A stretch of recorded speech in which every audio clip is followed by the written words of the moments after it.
Hey there, my lovelies, and welcome to my booktube channel, The Sassy Library Fox. My name is V, and today I'm already going for my March wrap-up video. There are still a couple of days left in March, and I still haven't finished all the books I'm currently reading, but since I will have to return some of the books soon to my library, I decided I would go for the video while they are still at home with me. So yeah, two books of the books I'm going to talk about today will be only read about 80% or so. But never mind, I'm fairly certain I will be able to finish them in March. Okay, so let's talk about the books I actually finished in March. So far, I finished 2 books in March, and I'm currently reading 2 other books, so in total, at the end of March, I think it will be 4 books that I will have read. I doubt I will be able to finish a 5th one, but you never know. So yeah, consider this to be a momentarily wrap-up video. But I won't make another wrap-up video for March, so let's just go with what we have right now. Okay, anyway, this is a very relaxed video once again. I brought my coffee, as you can see, and I've brought the books I've read. So the first book I read in March was Here's to Us by Becki Albertalli and Adam Silvera. I can't keep my coffee and the book in the same hand. I will just hold it like that. Be with my chaotic energy today. This video was rather unplanned, so I don't know what I'm doing, but I usually don't, so that's pretty normal for my channel, I think. Anyway, I take a sip so that I can put it aside. Because, as we all know, my coffee book coordination isn't the best. At least countless other videos were a good testimonial to that. Anyway, let's get back to this book here. I was talking about Here's to Us, and I personally loved this book. I really enjoyed it so much. I gave it 4 paws in the end. I was just so happy that we even got a sequel to the first book, because the first book left me reeling. I was so not happy with the ending of the first book, and when I heard that there was going to be a sequel, I was so happy. I really was over the moon, and I couldn't wait to get this one. And I recently found it in my library, and of course I picked it up because I needed to know. So, what is the book about? The first book was What If It's Us? And it's basically about Ben and Arthur, who meet at the post office in New York City. And Ben just wants to drop off a box to his ex-boyfriend while he meets Arthur at the post office, and they hit it off. They start talking, and they have a meet cute. I think you might call it a meet cute at the post office, and then their paths cross again and again, and it's like the universe wants them to be together, and Arthur believes in the universe. Ben doesn't believe in the universe anymore after his breakup, but even he can't deny that it's quite interesting they always meet.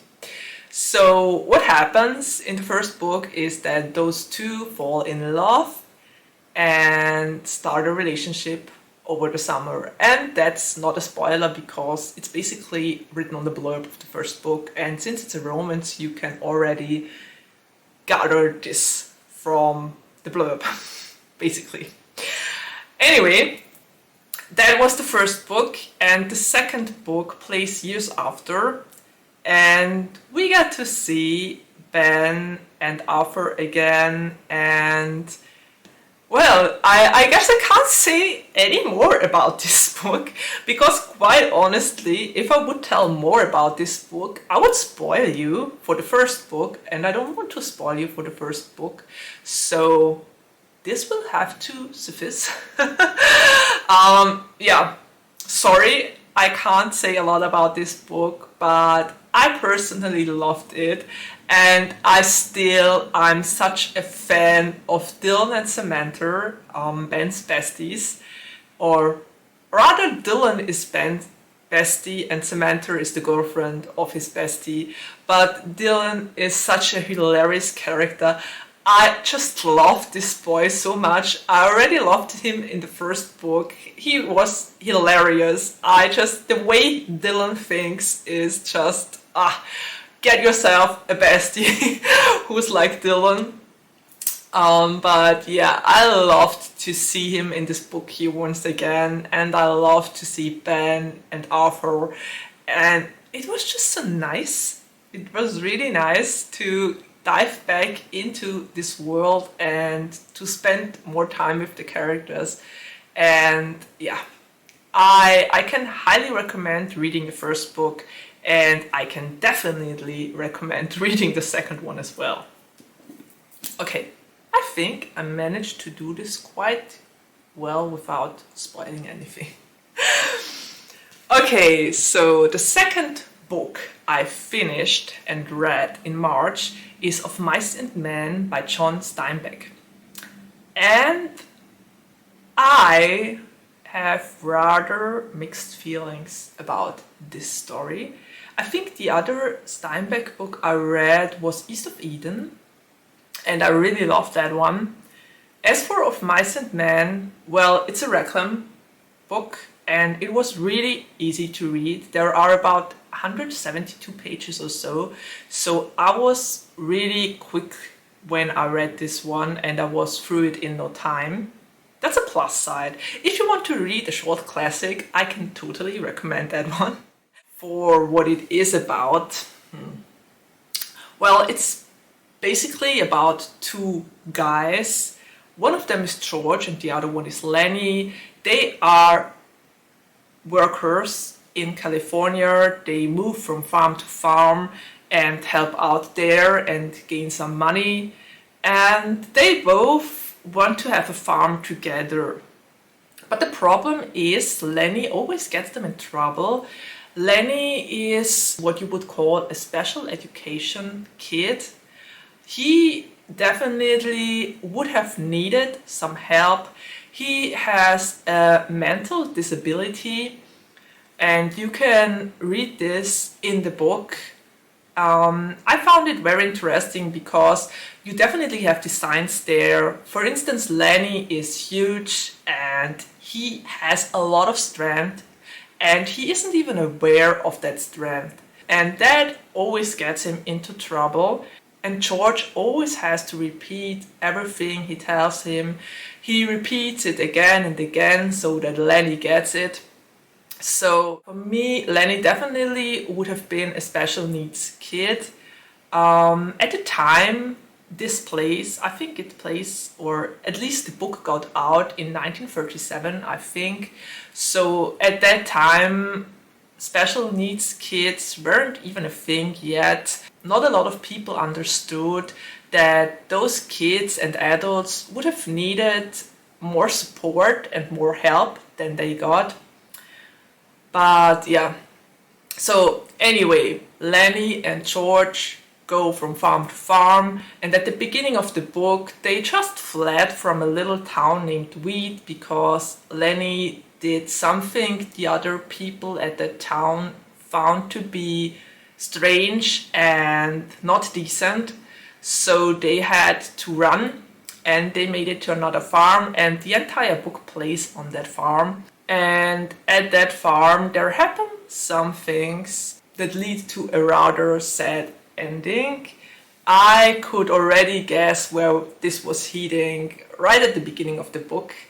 Lenny and George just want to have a farm of their own, and they don't want to travel anymore. They are saving money to start with their own farm. And yeah, I think I will go into spoilers now because I need to talk about this. So if you're watching this video, just skip that part if you haven't read the book yet. If you have, be my guest and maybe we can discuss this in the comments down below. So here goes nothing, here come the spoilers. I personally thought this to be a really interesting and thought-provoking story. I mean, not a lot of people would have dared to write about a person like Lenny, so Steinbeck definitely gets kudos for this. What I didn't like, and what I had troubles with, was the fact that Lenny kind of kills Curly's wife. But that was to be expected. The entire book just works towards this moment. So this was no surprise for me that this happened. But what I didn't like about the entire Curly thing was the fact that, well, for one, I see what Steinbeck did with this for not giving Curly's wife a name. She's just called Curly's wife throughout the entire book, and we never get to find out about her real name. And I think this is partly because she was just Curly's wife, to show that she is a character that's not really important for the plot, and that a character who doesn't even have its own name is able to influence Lenny's life in the way she does. So yeah, I see what the author did with that, but I personally didn't like that everyone thought her to be the property of Curly, and quite honestly, she didn't do anything to qualify all the hostility she got. But apparently being a pretty girl that just wants to talk to people and is lonely equals being an easy girl that wants to sleep with everyone. So I really didn't like that aspect of the book. And it was honestly quite sad that the moment she actually gets what she wants, a person to talk with, and then she just dies. Because Lenny accidentally kills her, because he doesn't want to be found with her, because all the other farmhands are talking about how Curly would be angry when they find her with another guy. So what I basically learned from this is that the woman dies when she gets what she wants. So I found it to be problematic in a lot of ways. I usually don't like to use the word problematic, but in this case I think it was. For me personally it was. And I just couldn't with all the misogyny that was going on in here. I totally didn't like this, and the ending was really sad because Curly's wife was the reason Lenny had to die in the end, and that's just sad because actually all of the main characters in this book are victims, not just Lenny because he's killed in the end by George, but George is also a victim because he had to kill Lenny and there was no other way. The other ones wouldn't have accepted him not dying. So I think George is a victim, Lenny is a victim, and of course Curly's wife is a victim too. And I really dislike the fact that even after her death, the other farmhands, and especially Candy, didn't have or didn't think about anything else than to curse her for it, for the trouble she caused, because it obviously was her fault that she died. Yeah, didn't sit well with me, and because of that I couldn't rate this all too highly, and here's where the spoilers end. I gave this 3 paws and I stand by it. I just couldn't with the things I already mentioned in my spoiler section. So yeah, Three Paws it is. It's a good story, it's a thought-provoking story, but because of that aspect I already mentioned in the spoiler section, I couldn't give it more points. I'm sorry, not sorry. Yeah. Okay, and now I'll take a sip of my coffee. Wait for it. Now I will go to the two books I'm about 80% in and close to the ending, but haven't finished yet. So one of those books is Delilah Green Doesn't Care. And I gotta say, you can see how far I am with the book already. I gotta say, this is definitely going to be a 4 paws read for me. Even if I read the ending now, I don't think it will be more than 4 paws, but it also won't be less, because I really enjoyed that one. It's not one of those I'm totally blown away by it books, so that's the reason it doesn't get 5 paws from me. But it's definitely a really nice and great read. I enjoyed this one immensely. What I really liked about this one is that the relationship between, or the forming relationship between Claire and Delilah is so relatable. It's not easy to write about FF relationships. A lot of authors have troubles to convey female relationships when they are attracted and interested in each other, because I think it's usually women are just more cuddly, they give each other kisses on the cheeks, they hold hands, and that's just normal. So it's easy to see this when boys do it and when two gay boys fall in love, because they just do things men or boys normally wouldn't do with other boys.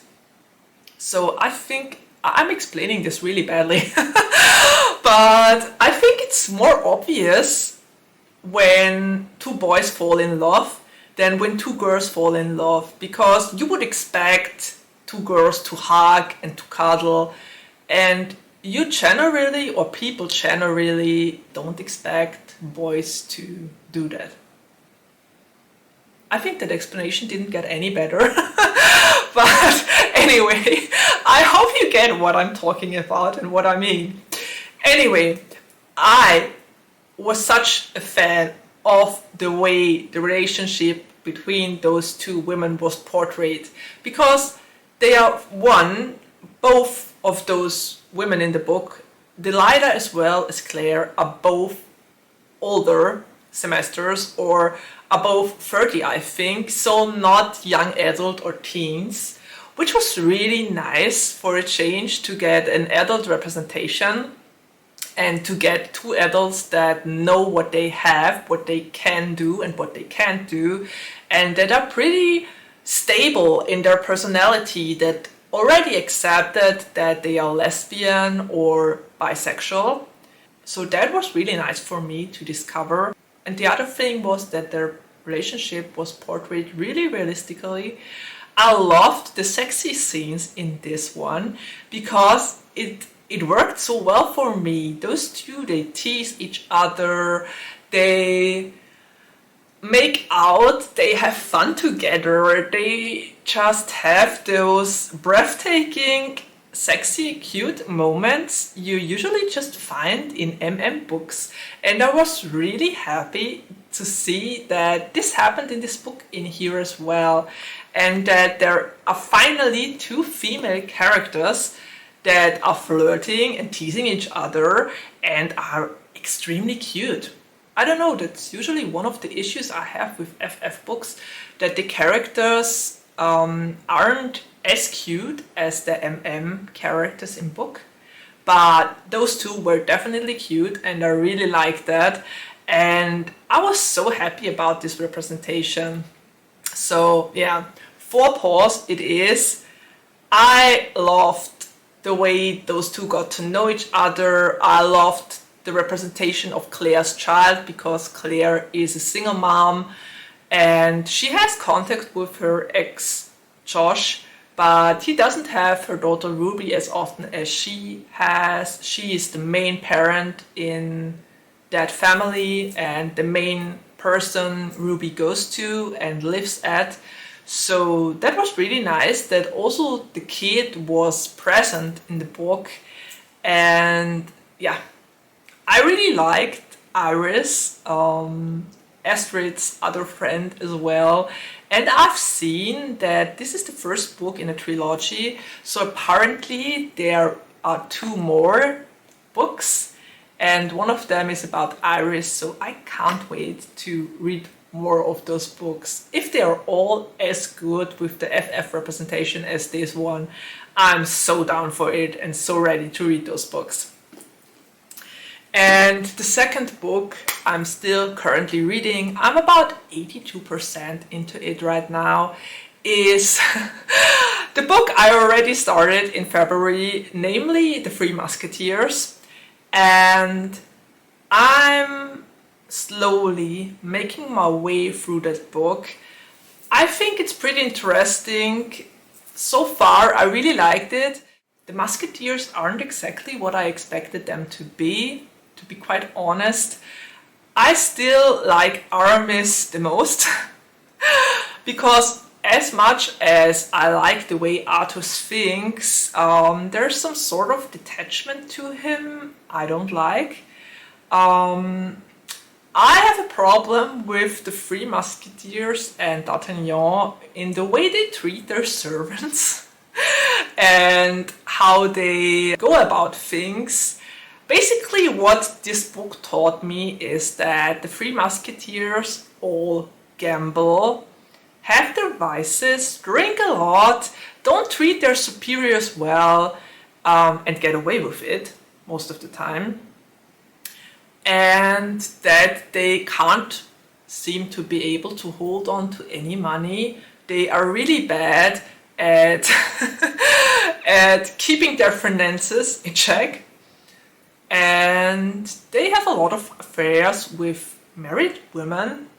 So, yeah, but it's all good fun. I'm still enjoying that book, but it's not exactly what I expected from the story. And the interesting thing is, most of the movies kind of end after 200 pages into the book. There are 300 more pages in the book that are usually not even mentioned in the movies. So all the movies I've seen so far are only about the first 200 pages and about the plot with the king and the queen. And then the rest of the book is never mentioned in any of the movies. So that was interesting to discover. I don't get why my lady gets such a huge part of the book now near the ending. And I have no idea where the author wants to go with this storyline. It's all a little bit murky and very confusing for me right now. Maybe it's just a me thing and not the book. I don't know. So I'm having my troubles to get through this book. I enjoyed it, but not as much as I thought I would. So I think the Three Musketeers will end up being 3 or 3.5 paws. I think I'm realizing that I'm not the person that likes to read classics, or not all of the classics are made for me. I'm just realizing this now. So that was interesting. I think March at least made me realize this, and I guess that's good the way it is. But it was nice to exchange my opinions with Becki at Teacup the Storyteller, who hosted this read-along. I got a little bit behind because I was actually supposed to finish this book in February, but life got in the way and I just didn't manage to get to it and to finish it in time. So I'm going to finish it by the end of March, which is totally fine with me. And I definitely sent a couple of messages towards Becki to discuss the ending of the book. And yeah, it was really lovely. Becki to be a part of this read along. Thank you so much for hosting it. And I think I'm finally at the ending of this super long video. My wrap-up videos always get so long. It's probably good I only managed to read about 4 books a month because otherwise you would have to endure even more of my babbling about books. But the interesting thing is I actually don't have to post reviews about them anymore because I'm already talking about them enough in my wrap-up videos. So there's that. Okay, this said, I'm at the ending of my video. I'm taking a last sip of my coffee.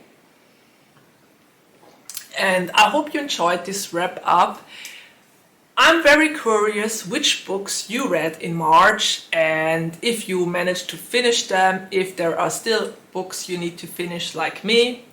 And if you've read any of the books I've read last month, if you enjoyed them, if you didn't, I would really love to hear your take on the Three Musketeers and your take on Of Mice and Men. I know a couple of other booktubers have read those two as well, so I would love to start a discussion in the comments down below. If you're up for it, of course. And well, I guess there's nothing left to say except of take care, stay healthy and safe, and see you around the next time. Bye!